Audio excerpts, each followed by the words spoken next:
ये पूछना चाहता हूं, आप रिम्स बनाएं, जरूरी है एम्स के तर्ज पे हम नवाचार करें। देखो बकरो वैन उर नाम शेर राखण में वो शेर को नहीं बने। आपको और ज्यादा स्थितियों में सुधार लाने की जरूरत है। मैं आपको बताना चाहूंगा कि केंद्र की एक रिपोर्ट थी, उसके अंदर मैं पढ़ रहा था कि हमारे राजस्थान स्टेट के अंदर लगभग 9,940 जो हमारी संस्थाएं हैं पीएचसी, उनमें से मात्र 3% है जो उन राष्ट्रीय मानकों पे पूरे तरीके से फिट है। बाकी 97% हवा में है। उसकी जिम्मेदारी कौन लेगा?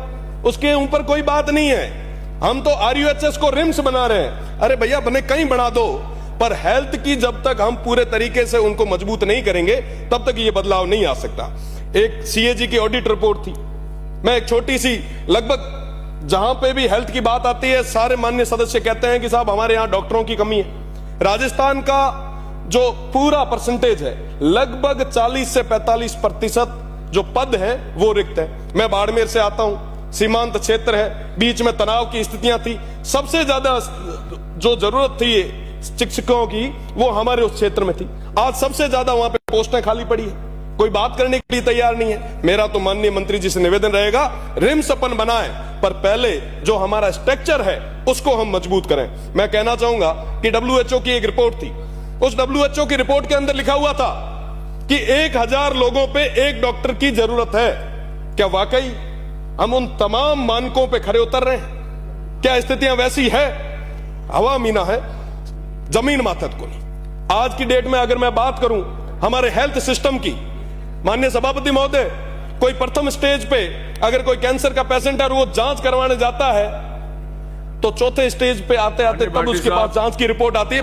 मैं कंक्लूड कर रहा हूं, बोलो आप विचार करें कि चौथे स्टेज का कैंसर उसको जब डिटेक्ट होता है तब आता है कि हाँ साहब आपके अंदर हुआ है। साहब ये स्थिति अपने आप पे जांच की रिपोर्टों की रही है। साथ ही साथ मेडिकल कॉलेज की बात चल रही थी अभी, उससे पहले हमारे बाड़मेर की जो मेडिकल कॉलेज है वो लंबे समय से निर्माणाधीन ही है। पिछले 5 साल से उसका काम चल ही रहा है। मुझे समझ नहीं आ रहा कि वो कब तक बन पाएगी। सीटी स्कैन मशीन जो बाड़मेर की एमआरआई और तमाम चीजों की मांग पहले भी सदन में रख चुके हैं, पर उसके ऊपर भी अभी तक कोई मजबूती से ठोस कोई काम हुआ नहीं है। हमारे बाड़मेर के लोगों को आज भी दिन ब दिन भटकना पड़ रहा है। अगर मैं जर्जर भवनों की बात करूं, थोड़े दिन पहले की घटना, आप रिम्स बनाएं, निश्चित रूप से बनाएं, पर पहले जो स्ट्रक्चर है उसको मजबूत तो करें। कभी भी कोई भी हादसा हो सकता है। मैं अगर दवाइयों की बात करूं तो मेडिकल कॉलेज में 43%, पीएचसी में 27% और सीएचसी में 15% ही दवाइयां अवेलेबल है, बाकी कोई दवाइयां नहीं है। आम आदमी कहां जाएगा? मेरा तो निवेदन है कि बाड़मेर के अंदर